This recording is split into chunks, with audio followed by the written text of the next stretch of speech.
Vamos a leer en Romanos capítulo 15, 3 versiculitos antes de iniciar, porque es bueno recordar de dónde veníamos.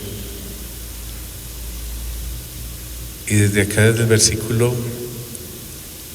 13. Entonces le dice Pablo a los de Roma que a lo propósito es lo mejor que uno le puede desear a una persona. Y el Dios de esperanza os llene de todo el gozo, paz en el creer, para que abundéis en esperanza por el poder del Espíritu Santo. ¿Usted quiere bendecir a alguien realmente cuando lo encuentre? Que a uno le regalan: te deseo un feliz día, te deseo lo mejor, que te pase lo extraordinario hoy, que te todas esas cosas, que te salga bien el negocio.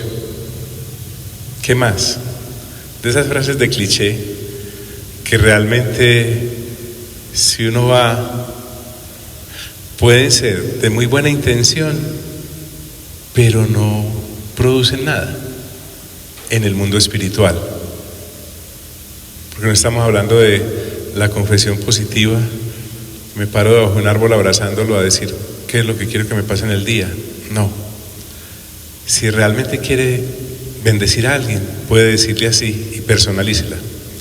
Y el Dios de esperanza te llene de todo gozo y paz en el creer, para que abundéis en esperanza por el poder del Espíritu Santo.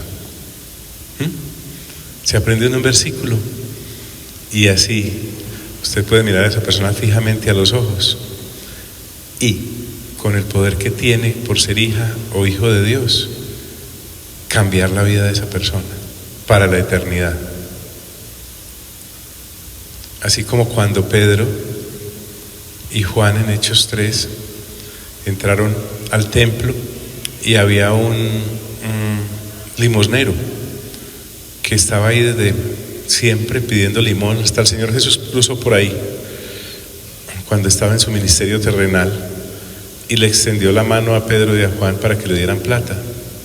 Ellos no llevaban plata ese día, pero Pedro le dijo: mira, ni oro ni plata tengo, pero de lo que tenemos te doy. Y le dijo: en el nombre de Jesucristo, sé sano. Y Pedro obligó al lisiado que lo mirara.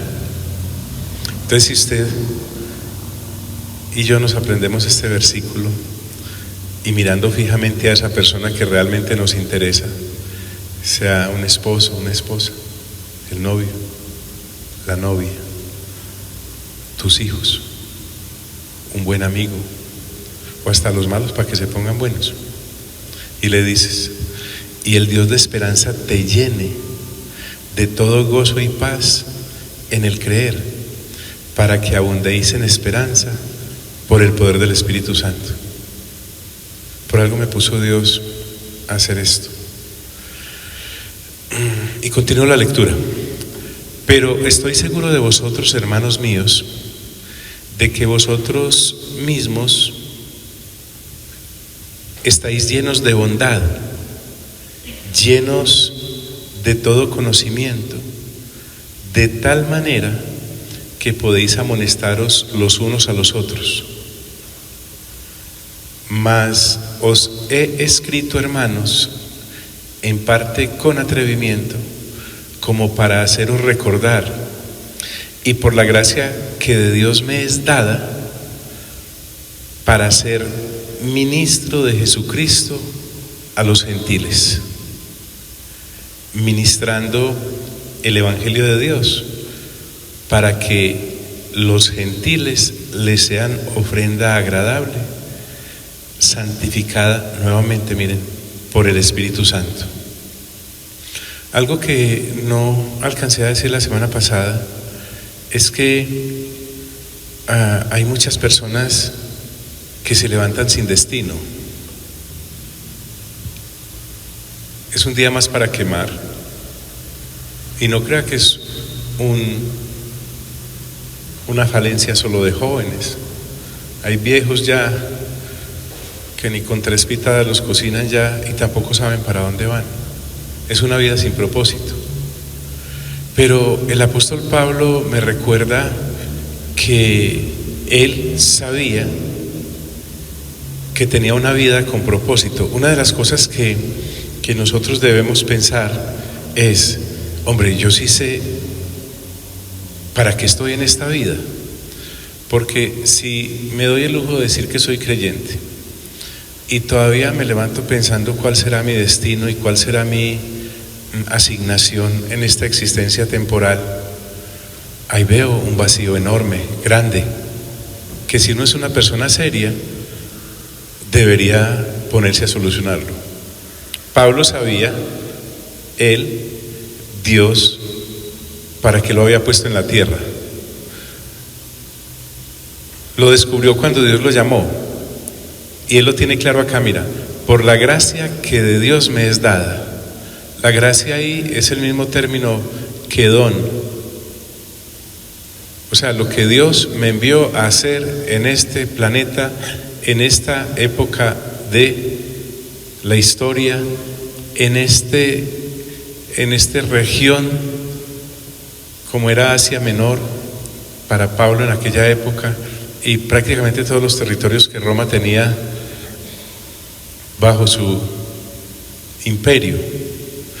Él sabía que tenía una gracia, y mire qué sencillez, por la gracia que de Dios me es dada para ser ministro de Jesucristo a los gentiles. Pablo tenía claro que Dios lo había establecido dentro del cuerpo de Cristo para llevarle el evangelio a las personas que no eran judías, siendo él judío.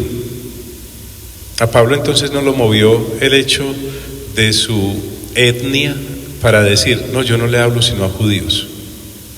Es posible que él lo quisiera hacer, en sus cartas lo muestra, pero es que Dios le había hecho lo que él tenía que hacer.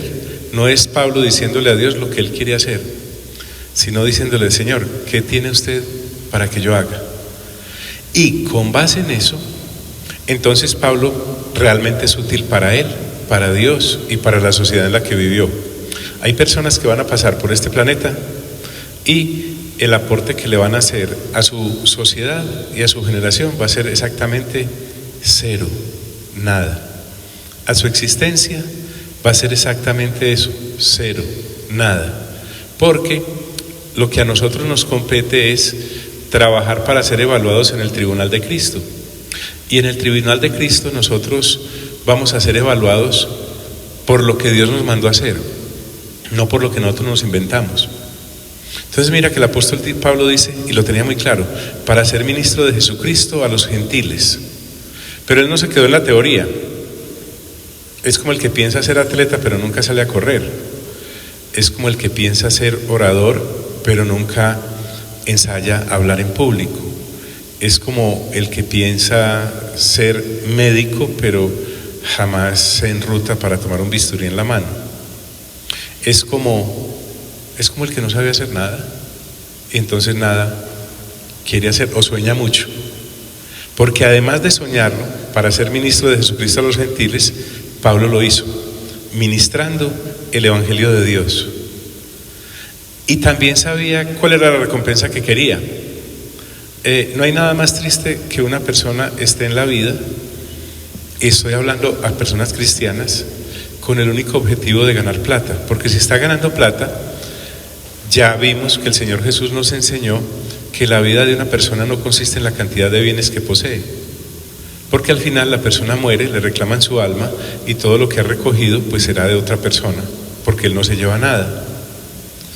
Entonces, él quería que los gentiles conocieran el evangelio para que a la vez esos gentiles que conocieran el evangelio fueran una ofrenda agradable desde luego a Dios. Qué bueno un impactar la vida de otra persona y que esa persona conozca de Cristo Jesús y empiece a caminar para Cristo Jesús en su existencia también. El Señor Jesús lo resumió de una manera muy sencilla. Tal vez por lo sencillo que habla el Señor Jesús, no le prestamos mucha atención, pero Él dijo, vengan en pos de mí y los haré pescadores de hombres, de personas. Eso es lo único que a Dios le interesa. En la Nueva Jerusalén, tú no vas a impresionar a Dios con tus logros, con tu profesión, con tu posición, con tu sabiduría, para nada. Para que los gentiles les sean ofrenda agradable. Puede que usted y yo no sintamos el peso de esa declaración, pero es que los gentiles para Dios éramos no una ofrenda sino una ofensa, y para nada éramos agradables sino completamente desagradables, porque por lo menos los judíos trataban de seguir una ley a la que Dios les había entregado para que la cuidaran, porque por lo menos los judíos, que iniciaron siendo un pueblo que no era ni pequeño, alcanzaba a ser, pero Él lo escogió para Él, a partir de ahí les dio patriarcas, a partir de ahí les entregó las leyes del tabernáculo. Los judíos por lo menos tenían derecho a tener un orgullo étnico, pero los gentiles no. Los gentiles, discúlpenme si los ofendo, pero es el mejor cumplido que le podemos hacer a un gentil. Éramos la cosa más asquerosa para Dios. ¿Por qué? Porque sacrificábamos a ídolos paganos, porque sacrificábamos nuestros hijos a los dioses paganos, porque libábamos o bebíamos para los dioses paganos. Él lo resume, Pablo en otro rincón por allá dice: sin Dios y sin ley en la vida. O sea que más ¿para dónde? Pero Pablo dice: para que los gentiles les sean ofrenda agradable, santificada por el Espíritu Santo. Bien, pero también nosotros debemos avanzar y permitir que el Espíritu Santo nos enseñe a leer las Sagradas Escrituras, porque usted y yo sabemos leer. Eso nos lo enseñaron en el colegio o en la casa, pero como la Biblia es un libro vivo en el cual el autor está en cada letra y en cada página, Pablo, así como comenzó la epístola, la va a terminar. Ya estamos llegando al final, solo falta el capítulo 16, que es prácticamente un apéndice de saludos. Pero aquí en este capítulo 15, él nos va a recordar lo que nos dijo en el primero. Y estuve revisando y creo que esta lectura juiciosa a los romanos la empezamos hace, ¿cuánto tiempo aparece en YouTube esta segunda lectura? Como 2 años tal vez. Entonces ya se nos olvidó tal vez lo que dijimos allá en el primer capítulo, y quería mostrarles cómo Pablo ha logrado en su carta el objetivo que se propuso en los primeros versículos, porque él es muy serio al trazar el texto. Una carta a una persona que usted quiera se la puede escribir en un momento que tenga de libre, o simplemente porque no está haciendo nada o de vago, va a escribir. Esta carta el Espíritu Santo le indicó a Pablo que la debía escribir. Entonces para él eso se le volvió obsesivo, y hacerlo bien era importante. Miren cómo empezó en el capítulo 1, para que recordemos y miremos si sí ha cumplido lo que en la carta les escribió, mientras podía hacerles la visita tan anhelada, porque a este punto Pablo todavía no ha ido. Él dijo allá en el capítulo 1, en el versículo 8, casi que presentándose, les dice: primeramente doy gracias a mi Dios mediante Jesucristo con respecto a todos vosotros. Miren que ese respeto lo ha guardado durante toda la carta. Él los ha tratado con educación por encima de todas las cosas. Considera para él un privilegio, cuando da gracias, dirigirse a ellos, y le da esas gracias a Dios, que fue el que le impulsó a escribir, y me habla de un mediante Jesucristo, porque nos recuerda, Pablo enseña con todo lo que escribe. Miren que usted y yo ya sabemos cuántos mediadores hay entre Dios y el Padre. ¿Cuántos? Uno, ¿quién? Jesucristo. Mire que aquí, esto que dice en Timoteo, también lo está diciendo a los de Roma, cuando dice, doy gracias a mi Dios mediante Jesucristo con respecto a todos vosotros. Entonces, Pablo, cuando inició la carta, nos estaba recordando que todos los dones que hemos recibido, los hemos recibido de parte de Dios. Y que todas nuestras peticiones y acciones de gracias pasan a través de Cristo a Dios el Padre. Y le da gracias a Dios por esas personas que hace 2000 años ya pasaron, y eso que Él les escribió nos está llegando a nosotros. La carta tuvo que haber sido muy bien escrita, dirigida por el Espíritu Santo. Es que usted y yo tener un texto en el cual han pasado 2000 años y nos llega prácticamente puro. A mí no deja de asombrarme esto. Y vuelvo y te digo, soy una persona que ama la lectura, primero por pasión y después por obligación, por la carrera que estudiamos con mi esposa. Pero después, cuando Dios nos permitió profundizar en el estudio, entre comillas, de las Sagradas Escrituras, nos tocó leer todavía más, y aún todavía más después. Entonces, cuando a uno le llega un texto de estos que realmente tiene un contenido para esta vida y para la venidera, casi que uno se tiene que quitar el calzado de los pies, porque es tierra santa. Por eso Él dice, allá, cuando empezó, primeramente doy gracias a mi Dios mediante Jesucristo con respecto a todos vosotros, de que vuestra fe se divulga por todo el mundo. Pablo era consciente de que ya le estaba hablando a creyentes. Pablo era consciente de que esos creyentes eran ejemplares, porque aquí no estamos ante unos romanos anónimos en el cristianismo. Ellos divulgaban el cristianismo.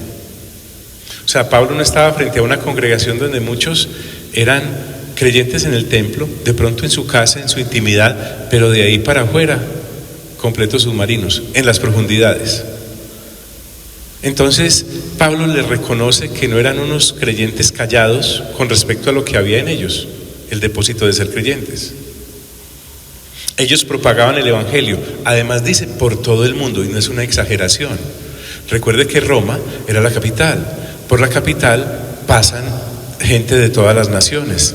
Tenían el puesto, los romanos, creyentes, más privilegiados que todos los otros creyentes del resto del imperio. Es como pensar en la actualidad aquí en Colombia, los creyentes más privilegiados por ubicación geográfica y administrativa son los de la capital, Bogotá. Pensemos en las otras ciudades, claro, hay notorias, pero esta capital les servía a ellos no solamente para compartir el evangelio a los que vivían en Roma, sino también a los que pasaban por la capital. Por eso Pablo les dice, su fe se divulga por todo el mundo. Y entonces invoca a Dios como testigo. Cuando usted lea Génesis capítulo 4, el versículo final, va a encontrar un versículo muy interesante, creo que es ese, si no me corrigen, que dice que el nombre de Dios se pronunciaba frecuentemente. Eso da a entender allá en Génesis capítulo 4, el último versículo. Pero le da a uno como cierta sensación de piedad de la gente de esa época, y resulta que no. Era que usaban el nombre de Dios para cualquier cosa, en vano. Sí es. Versículo 4:26. Pablo acá me está recordando, como creyente y apóstol que es, que el nombre de Dios no se debe usar para cualquier cosa. Es más, cuando yo invoco el nombre de Dios sobre mi vida o sobre la de los demás, sé la responsabilidad de lo que estoy haciendo. Por eso él dice, porque testigo me es Dios. Él, como creyente espiritual, le está escribiendo a romanos que viven en la vida del Espíritu, y miren que él no dice, yo Pablo, que soy uno de los principales ciudadanos de Tarso. No, yo Pablo, que en su momento fui y estudié las Sagradas Escrituras a los pies de Gamaliel. O yo Pablo, que pertenecí al Sanedrín menor. O yo Pablo, que como políglota sé hablar hebreo, sé hablar griego y podría decir, y hasta en lenguas. No, él dice, porque testigo me es Dios. O sea, lo que les voy a decir es porque Dios sabe que lo que estoy diciendo es verdad. Wow. Y él dice, a quien sirvo en mi espíritu en el evangelio de su Hijo. Miren que concuerda mucho con lo del capítulo 15 que estamos viendo. Pablo le sirve a Dios en todo lo que hace. Él lo dice más atrás en este mismo capítulo 1, que es esclavo de Dios. A quien sirvo en mi espíritu, me está recordando que cuando Pablo habla de esta forma es porque no es un servicio carnal o no es un servicio institucional porque pertenezca a una organización o a una denominación religiosa. Es espiritual, porque el evangelio de Dios tiene que ver con la vida espiritual de la gente. O sea, nunca vaya a caer en la trampa de querer impresionar a quien lo está oyendo hablar de Jesucristo, dándole a entender que usted domina de otras materias, que usted es muy guapito o muy guapita en otras cosas. No, sea guapito y guapita en lo que está hablando, en el evangelio del Señor. ¿Por qué? Porque Pablo ni le quitaba ni le ponía su servicio. Él lo que está diciendo es, para lo único que yo vivo y sirvo es para hablar del evangelio del Señor Jesucristo. Y entonces, miren lo mejor que uno puede hacer por una persona, si pudiéramos llevar un orden, después de bendecirla con un versículo como el del capítulo 15 que les reseñé, es orar por la otra persona. Mire, Pablo no conocía a los de Roma, aunque vamos a ver que sí conocía a varios creyentes allí. Pero si alguien no puede verme para yo llevarle el evangelio, yo puedo hablarle a Dios de esa persona para que o conozca de Dios o para que profundice en el conocimiento de Dios. De que sin cesar hago mención de vosotros siempre en mis oraciones. Porque las situaciones en nuestras vidas no cambian, o en las vidas de las personas que decimos amar no cambian. Piense en una persona que no haya nacido de nuevo. Como veíamos el viernes, puede estar en su casa, puede ser su mamá, puede ser su papá, pueden ser sus hijos, pueden ser sus hijas, puede ser su marido, puede ser su mujer, pueden ser los más cercanos. Pienso que a veces nosotros nos dedicamos más a quejarnos, ya siendo nosotros creyentes, de por qué ellos todavía no son creyentes, a realmente orar para que Dios tenga misericordia de ellos y los haga creyentes en el momento de ellos. Y eso retrasa mucho nuestra madurez, no la conversión de la persona, porque Dios al que elige lo elige, pero sí retrasa mucho nuestra madurez como creyentes, porque no es a punta de cantaleta que la gente llega al Señor o después de haber llegado crece. Entonces dice, hago sin cesar mención de vosotros siempre en mis oraciones, por todos los de Roma. O sea, no era Pablo ora global por congregaciones.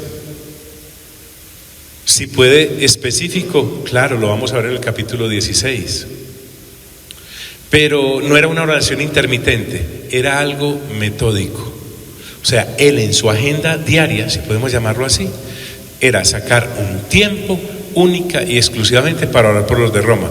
Ahora, solo imagínense la agenda de oración del apóstol Pablo, si lo mismo hacía por los de Galacia, si lo mismo hacía por los de Filipos, si lo mismo hacía por los de Tesalónica, si lo mismo hacía por los de Creta, si lo mismo hacía por los de Éfeso, si lo mismo hacía por los de... Lea la cantidad de nombres casi que impronunciables que hay en Hechos, por donde pasaba. De que sin cesar hago mención de vosotros siempre en mis oraciones. Ahora, la oración del apóstol no era la oración del pedigüeño, La oración del apóstol no era para pedir cosas para los de Roma, no era para que tuvieran mercado, no era para que tuvieran buenos matrimonios, no era para que tuvieran éxito en los deportes. La oración del apóstol era más específica y más eterna. Entonces, las oraciones, Pablo las coloca en una categoría demasiado importante, no sé cómo encontrar una palabra para esencial. La oración es esencial para el desarrollo de la obra, de la expansión del Evangelio. Sea para que la gente llegue al Señor, como lo hace en Efesios capítulo 1 también, o para que la gente profundice en el conocimiento de Dios, como lo hace también en Efesios capítulo 3. Yo no voy a decir que es una ley, pero sí puede ser posible que el tiempo en que se demore tu papá y tu mamá en llegar al Señor, siendo ya tú como hijo e hija creyente, tiene mucho que ver con la oración intercesora que hagas por ellos ante Dios, y viceversa.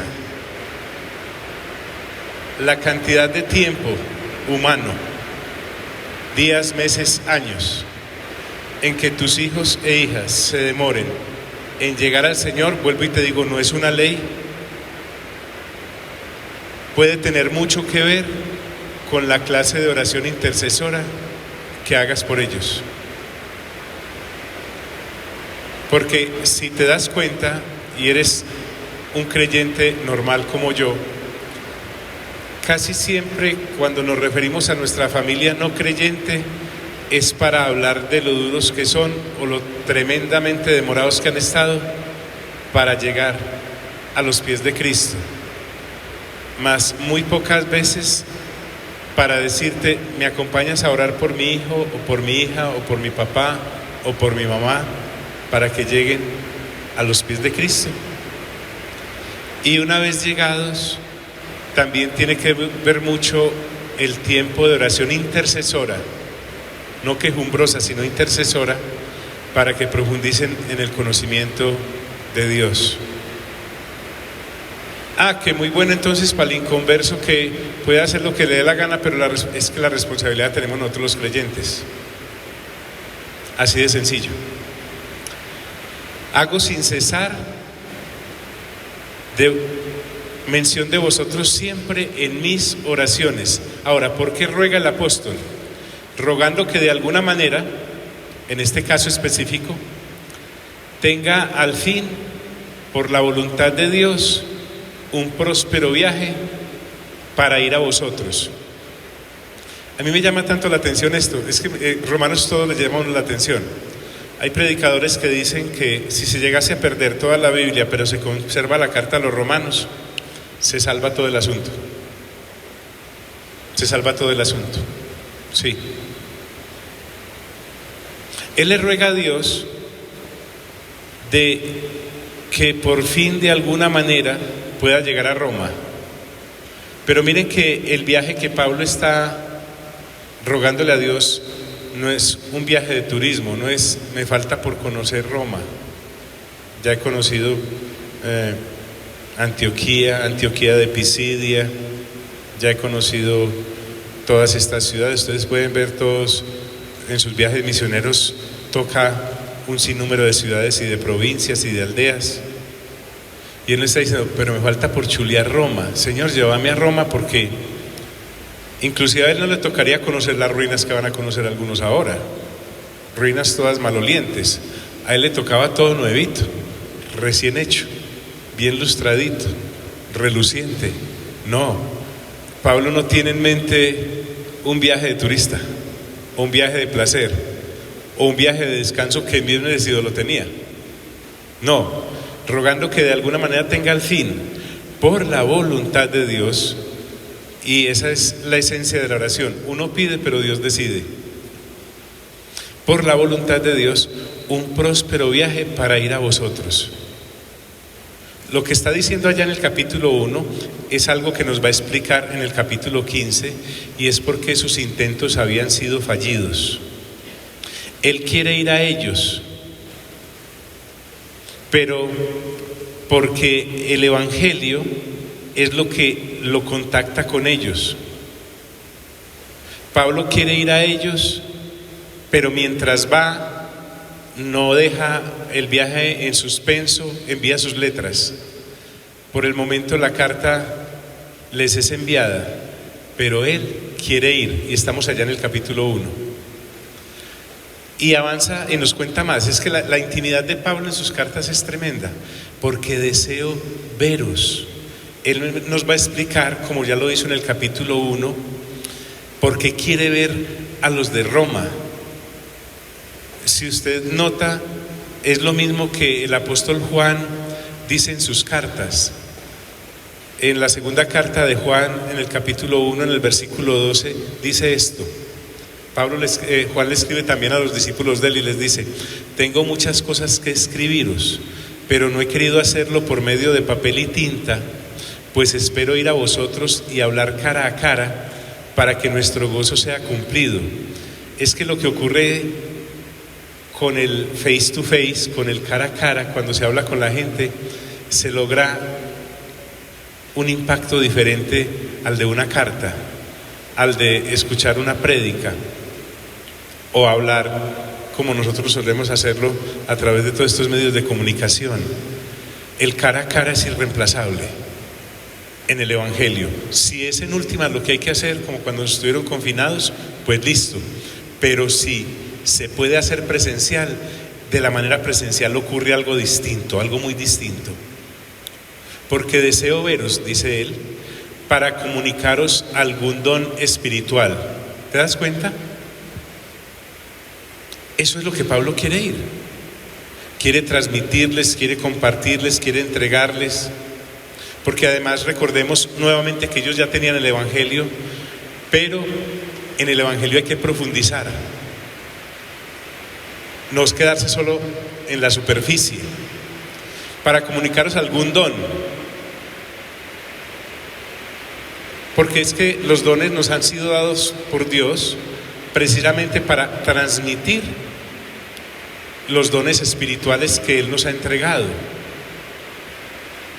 ¿Qué le puede transmitir, por ejemplo, uno a los demás creyentes? Otro don, el amor divino, el ágape, por ejemplo.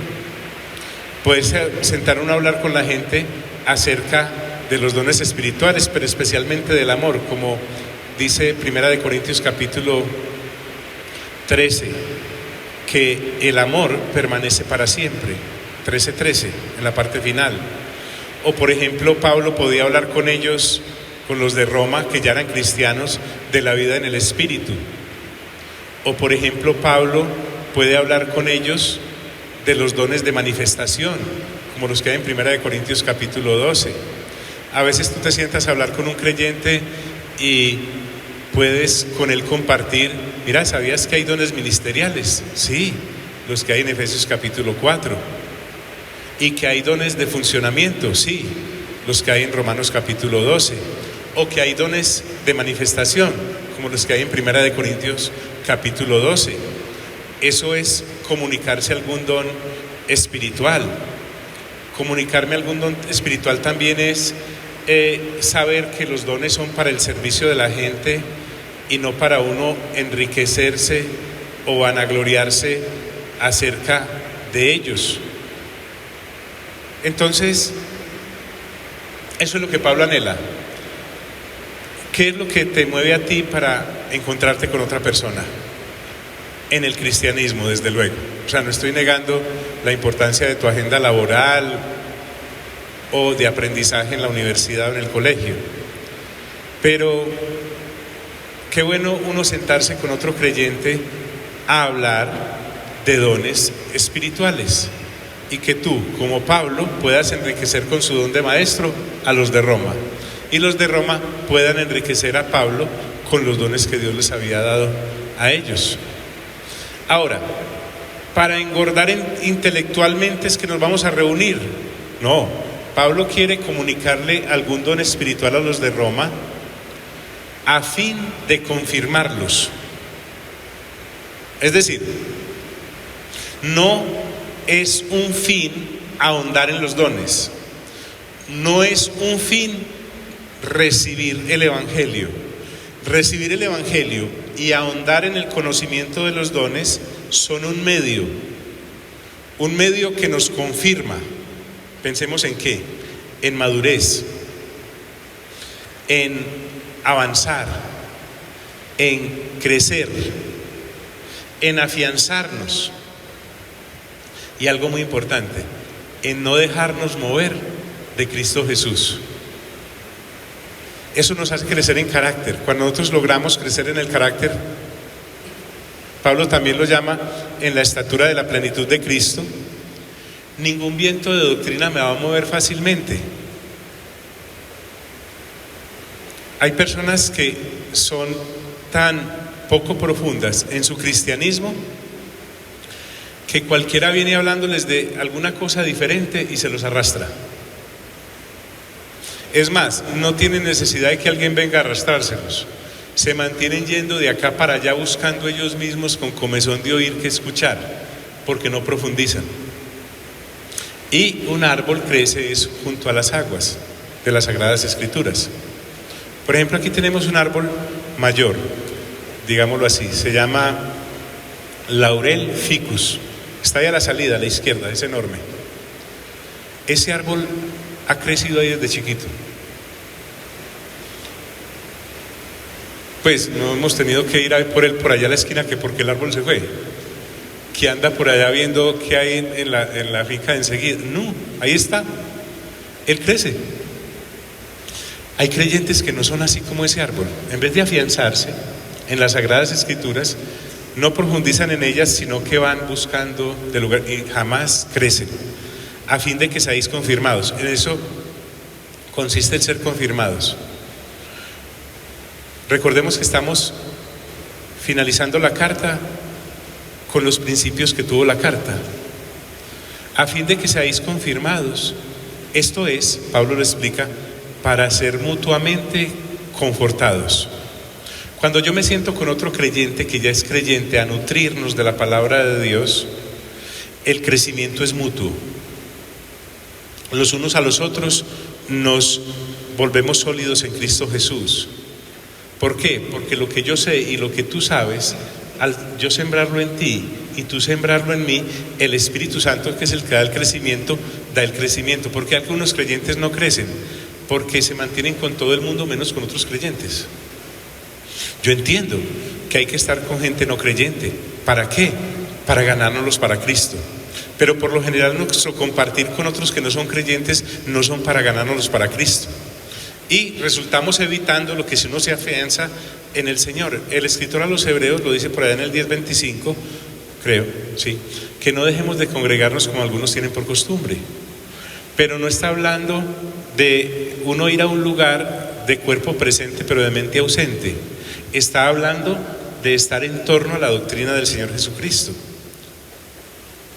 Pablo habla de confort acá en el sentido de que cuando él vaya les va a llevar crecimiento, pero ellos a la vez le darán crecimiento. Eso es reciprocidad. ¿Y saben por qué? Porque Dios no puso todos los dones en una sola persona. Aquí no hay una persona que pueda decir: yo no tengo necesidad de los demás como miembro del cuerpo de Cristo. En su sabiduría, porque pienso que Dios es sabio y todos lo sabemos, Él decidió regar los dones en todos, de manera que yo siempre voy a necesitar de ti y tú vas a necesitar de mí y nosotros vamos a necesitar de todos. Aún en nuestro silencio hay personas que se congregan y usted nunca las ve interactuando en el sentido de ser tan entradores como algunos de nosotros. bien avispado, no. Pero el solo hecho de estar ahí, por ser miembro, nutre el cuerpo. No hay tal peso muerto entre nosotros. Hay personas que están ahí. En estos días hablaba con una persona y decía que son como el apéndice. ¿Sí? Exactamente, la medicina no ha podido identificar para qué sirve, pero si Dios puso eso ahí, es porque para alguna cosa sirve, así sea solo para doler de vez en cuando. Pero es necesario. Y cuando la persona, pensemos en nosotros, no viene, a uno le hace falta. Y así no sepas cómo se llama, aprovechando que todavía nos podemos saludar por el nombre, uno dice, ve, esa personita que se hace allá, tal vez no vino, ¿cierto? Esto para ser mutuamente confortados, y dice Pablo, por la fe que nos es común a vosotros y a mí. La fe que tú tienes y la fe que yo tengo no es exclusivamente nuestra. Hay creyentes por todos lados y uno no se imagina dónde. En estos días, una persona que viene a la congregación me contaba que fue como a una reunión de un equipo de trabajo que se piensa formar. Y el director de este grupo llegó y los reunió a todos y los pidió que se presentaran. Se presentó todos. Cuando llegaron al amigo Dios le indicó que se presentara. Yo soy cristiano, soy una persona nacida de nuevo, algo así. Ahí no estoy en una entrevista de trabajo decir eso.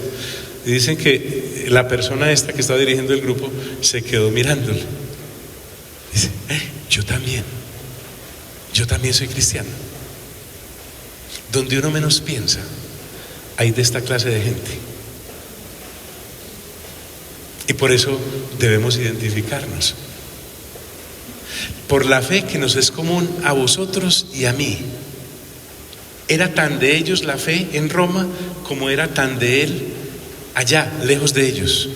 Así que no se cansa el apóstol de recordarnos que visitarse traería edificación mutua. Entonces recuerden que esto fue solo un paréntesis para recordar por qué se escribió la carta. Nosotros veníamos en el versículo 16 del capítulo 15, vuelvo a leerte el 16. Para ser ministro de Jesucristo a los gentiles, ministrando el evangelio de Dios, para que los gentiles le sean ofrenda agradable, santificada por el Espíritu Santo. Y veamos ahora qué dice el versículo 17 de Romanos capítulo 15. Tengo pues, porque ese evangelio que él predica es como ministro del Señor, de qué gloriarme en Cristo Jesús en lo que a Dios se refiere. Hay un orgullo en Pablo, un orgullo que él exhibe con honor, pero es un orgullo simpático porque no es un orgullo a causa de él o que se origine en él o que sea por él. Él dice, tengo de qué gloriarme en Cristo Jesús. Pablo era un hombre que todo lo que tenía conscientemente, que todo lo que hacía, que todo lo que lo movía era Cristo Jesús. En él no había una agenda escondida, que es a lo que Dios nos lleva, no tener agendas escondidas, ni cuando me relaciono con Él, con Dios, porque ya de plano es bien ridículo intentar tumbar a Dios, pero bueno, es más fácil tumbar al otro o engañarme a mí mismo. Entonces Pablo dice, tengo pues de qué gloriarme en Cristo Jesús, en lo que a Dios se refiere. A Pablo lo motiva únicamente lo que Dios valora y reconoce. A Pablo, como el Señor Jesús, ¿recuerdan que él le dijo a los escribas, fariseos y maestros de la ley? Gloria de otro ser humano yo no recibo. Lo que el Señor Jesús estaba diciendo es, solo lo que el Padre me reconozca de valor, eso es lo que yo quiero y en eso me glorío. Pablo está diciendo lo mismo. ¿Por qué? Porque escribas y fariseos eran hipócritas. Ellos se mantenían adulándose a ellos mismos, se mantenían dándose cumplidos a ellos mismos, se vanagloriaban de ellos mismos. Y no hay vida más vana y más hueca que cuando uno vive por la retroalimentación que le dan los demás. Es horrible, es hipócrita. Tengo pues de qué gloriarme en Cristo Jesús en lo que a Dios se refiere. Y mire qué impresionante esto. Porque no osaría hablar sino de lo que Cristo ha hecho por medio de mí. Cualquier otro reconocimiento, y Pablo tenía de qué. Era hebreo de hebreos. No solo porque era judío como tal, sino que era considerado de los judíos que en Jerusalén se reconocían. O sea, él no era un judío de segunda clase, era de una de las principales tribus de Israel. Él habla de ser circuncidado al 8º día, que era la ley para el judío. Habla de ser educado a los pies de Gamaliel. Todo lo que usted en pergamino se imagine, Pablo tenía. Pero él dice, yo no anhelo otro reconocimiento. Queda desechada cualquier presentación. No oso hablar sino de lo que Cristo ha hecho por medio de mí. Nadie más. Pablo hace algo que al ego de uno le hace mucho daño, y es reconocer que un ser humano no genera absolutamente nada que a Dios lo puede impresionar. Por lo tanto, el ser canales del conocimiento de Él es lo que nos da valor. Porque no osaría hablar sino de lo que Cristo ha hecho por medio de mí para obediencia de los gentiles. Entonces, cuando él se refiere a los de Roma como gentiles, les está recordando que ellos como gentiles están recibiendo esa carta porque él le está obedeciendo a Dios, porque se le ha encomendado que los gentiles lleguen al reino de Dios por la predicación que le ha sido asignada a Pablo. Y él lo dice de esta manera: con palabra y con obras. Ya vimos en todas las cartas, y principalmente en esta que venimos estudiando, que Pablo no habla nada que no sea de las Sagradas Escrituras. Miren, y vuelvo al punto. Esto de leer 9 capítulos diarios de las Sagradas Escrituras no es un capricho mío, entiéndanme. Si fuese capricho mío, pondría a leer 50 capítulos diarios. Es una orden de Dios, sencilla. Es lo mínimo que un ser humano nacido de nuevo puede hacer para arrancar. Es lo mínimo con que un alma se puede alimentar para no morir de anorexia bíblica. ¿Por qué? Porque usted puede notar en las cartas del apóstol que él siempre todo lo que va a decir lo dice como está escrito en, como está escrito en. Qué hermoso es cuando una persona viene a hablar contigo, sea quien sea, y tú le respondas con lo que hay en las Sagradas Escrituras. ¿Sabes que la gente necesita tanto de esto? En estos días estábamos con nuestra sagrada pastora y había una parejita de vecinos, estábamos hablando y pudimos aportarle madurez a su relación, hablándoles de lo que hay en el libro de Proverbios sin decirle que estaba en el libro de Proverbios. Simplemente se les entregó la sabiduría que en Proverbios hay, ya que gracias a Dios Proverbios lo tenemos incorporado a nuestro backup de pensamiento, de acuerdo con las Sagradas Escrituras y con obras. Pablo, como vemos, siempre fue respaldado con evidencias y milagros dadas por el Espíritu Santo. Él lo dice de esta manera: con potencia de señales y prodigios. Pero vuelve al punto, no era que los hacía, dice, en el poder del Espíritu Santo. Entonces, todo lo que Pablo hacía, decía, lo que Pablo olía, lo que Pablo transpiraba. Recuerden que los pañuelos de Pablo se los llevaban a la gente y la gente se sanaba y era liberada de demonios. Maravilloso, maravilloso. Dicen que la gente que la ponían en camillas y la arrumaban para que cuando el apóstol Pedro pasara, al menos la sombra de él lo tocara. Espectacular. Pero tanto Pedro como Pablo sabían que no era por él, por ellos, sino por la presencia del Espíritu Santo en sus vidas. Entonces, en ese orden de ideas, Pablo siempre anduvo en el poder ¿de quién? Del Espíritu de Dios. La dinámica que había en él, la dinamita que había en él, era el Espíritu de Dios. Y no era, como te decía al principio, una película que él se había armado. Decía, como soy de buen apóstol. No. Él a sus ideas le ponía paticas. Mire usted, de manera que desde Jerusalén y por los alrededores hasta Ilírico, todo lo he llenado del evangelio ¿de quién?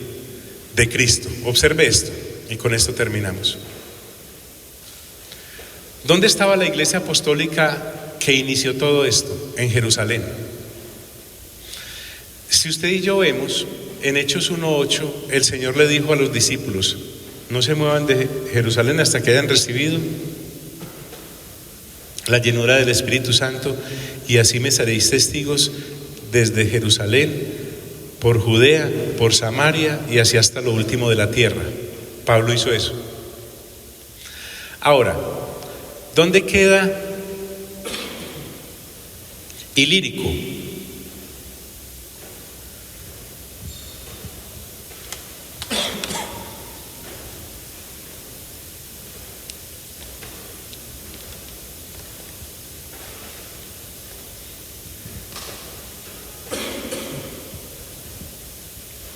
Queda en la Porra. O sea, desde Jerusalén hasta donde estaba Ilírico, eso era la Porra. ¿Por qué? Porque era lo más occidental de la costa oriental del mar Adriático. Lejísimos. Y a pie, o en caballo, o en barco. Eso es lejos. Pero Pablo dice: no me quedé estancado solo en Jerusalén. Y dice: todo lo he llenado del evangelio de Cristo. En Hechos usted encuentra un gobernante que escucha la queja de alguien que demandaba a Pablo y le decía que ha llenado toda la tierra, más o menos estoy parafraseando, de esa locura. Habla de un Jesús que estuvo muerto, pero según él ha resucitado, decían otros. Habla de un rey, y a nosotros no nos es posible tener un rey sino el César. Los mismos judíos los llamaban la secta, los del camino. O sea, usted donde llegaba escuchaba hablar de un Pablo predicando el evangelio. Es un ejemplo digno de imitar. Bien, dejemos ahí, ya que la lluvia nos dejó y la voz por ahora no me alcanza. Padre, gracias por tu bondad. Hoy nos has amorosamente encerrado con esta lluvia en este lugar precioso que tú mismo te has construido. Gracias, Señor, te quedó muy bien, no hay una sola gotera. Gracias porque nos das unas sillas supremamente cómodas para escuchar tu palabra. Gracias porque nos das un sonido excelente para poderlo oír. Gracias porque nos permites grabar para luego montarlo a los medios de comunicación y que otra gente que no puede venir lo escuche. Y este mensaje viajará, así como las cartas del apóstol han viajado 2000 años. Si tú te demoras otro tanto en regresar, estas grabaciones también pueden llegar a otras personas cientos de años después. Qué hermosa época en la que nos ha tocado predicar el evangelio. Yo te pido, Señor, como hacía el apóstol, que cada uno de los que escuche este mensaje profundice en él, en el conocimiento de tu palabra, que se afiance y se afirme en el estudio de ella, para que así pueda hablarle a otros de lo que la Biblia dice, no de lo que su mente pueda imaginarse. Gracias porque nos permite salir de este lugar, mas no de tu presencia, a donde vayamos. En el nombre de Cristo Jesús. Amén y amén. Dios les bendiga.